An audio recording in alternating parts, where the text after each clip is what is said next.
All right, here we are, week number 2. So, learning activity number 1 is the same as last week's role play, basically just attunement. So, make sure you give me some comments and notes when you submit the role play. That way, I'm not giving you not helpful feedback. Some of you did, some of you didn't, and that's fine. So, first week, it's kind of like an orienting to the class. So this week, give me some notes, comments about how you think it went, what you thought went well, what you thought went not so well, and then I can just kind of sit in your seat a little bit more.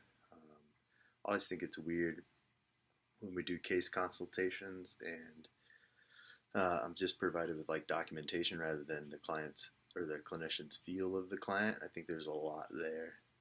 So I really want to get into your mind a little bit so I can give more accurate feedback. So then learning activity number 2 is understanding the therapeutic faux pas and roadblocks to communication. So it's basically talking about what shoulds are in your head. Phrases that you heard or were told growing up and how they impact you.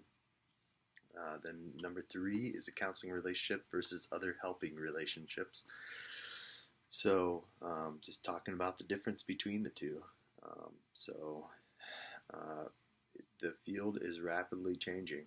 So it's really good to know the difference between a counseling relationship and other helping relationships like a skills coach.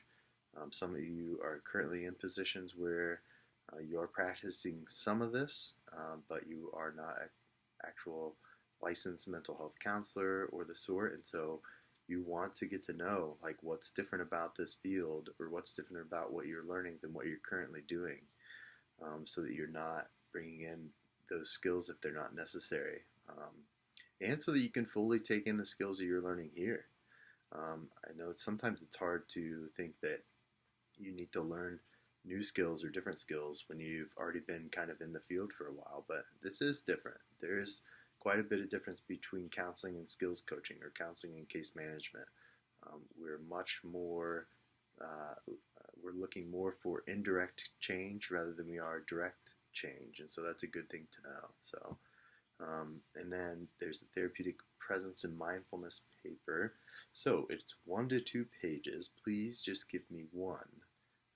Narrow it down to just one. So it's going to be like reflecting on your experiences you've had in therapy and or with a good friend or even in the process group at the kickoff, and where the person listening to you had an empathic presence and demonstrated strong invitational skills. So like, what was it that they did that really you could just feel the difference between that and other types of relationships. So all right, so I'm looking forward to seeing you guys tonight. It's going to be another fun, experiential only